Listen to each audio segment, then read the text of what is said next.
السلام عليكم ورحمة الله وبركاته. أهلا بكم في قناة مزارع البيع في مصر. معكم ربيع المالكي. احنا هنا في وادي النطرون، صور في 4 فدادين ملك نهائي. دي الطريق بتاعتهم، يقرب من الصحراء 12 كيلو، ومن أسفلت 2 كيلو. أرض ملك نهائي، بسم الله ما شاء الله. أرض نظيفة جدا، تربتها تربة جميلة جدا، تربة كويسة تصلح جميع الزراعات. المية هنا 700، فيها بير مية في وسط الأرض. تربيعة الجار هنا زارع برسيم، وهنا السفندي محاصيل، واخدين تربيعة حلوة. أرض ملك نهائي، معلاش حاجة للدولة. كلموا الفدان 430.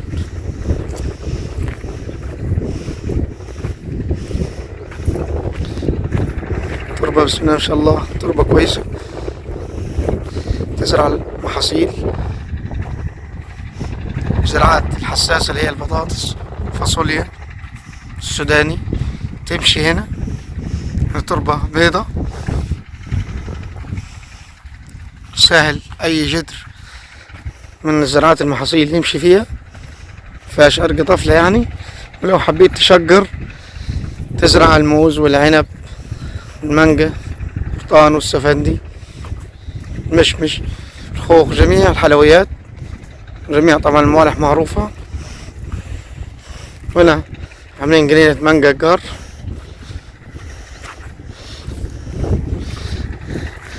هنا كله شغال ديزل، طاقة شمسية.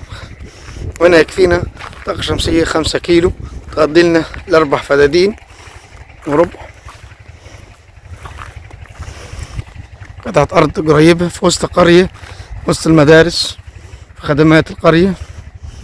مكان مشهور في وادي النطرون.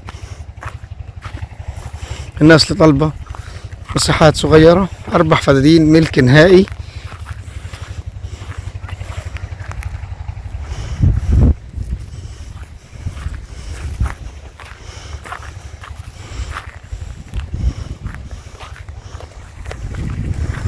صاحبها طالب في الفدان 430 إن شاء الله، يعني سعر نهائي.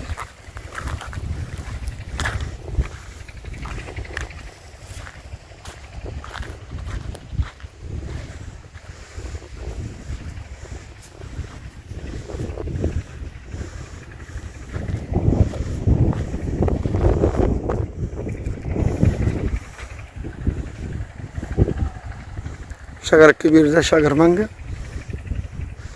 هنا بيزرعوا جميع المحاصيل، جميع الفاكهة.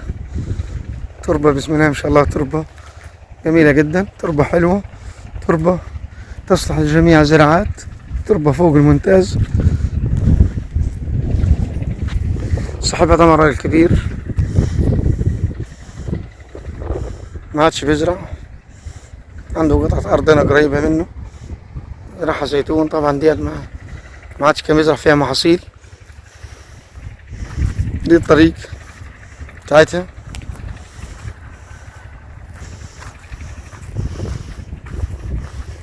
معنا عرض طبعا فوق الممتاز، قطعة أرض 4 فدادين.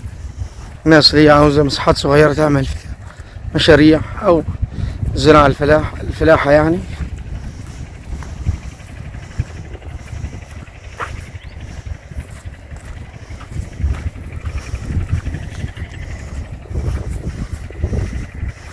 عشر كيلو من الصحراوي.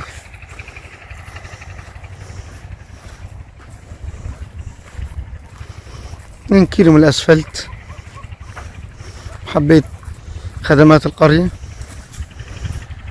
مدارس،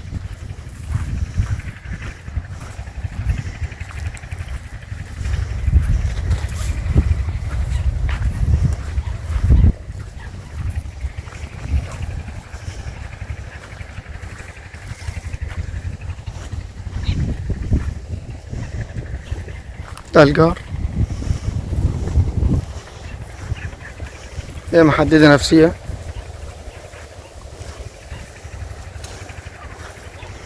ده أولنا هنا. هنا طريق الرئيسي، خدمات المزارع تانية. والجار هنا طبعا زرع المانجا والمحاصيل.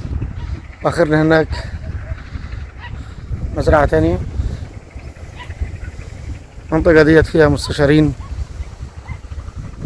فيها دكاترة، يعني ناس، لا ناس كويسة. جيران طبعا.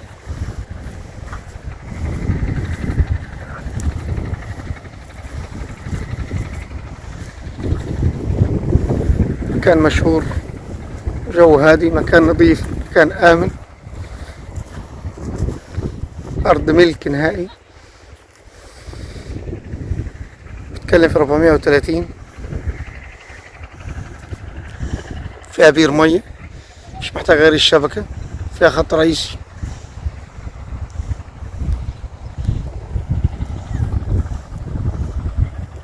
السلام عليكم ورحمة الله.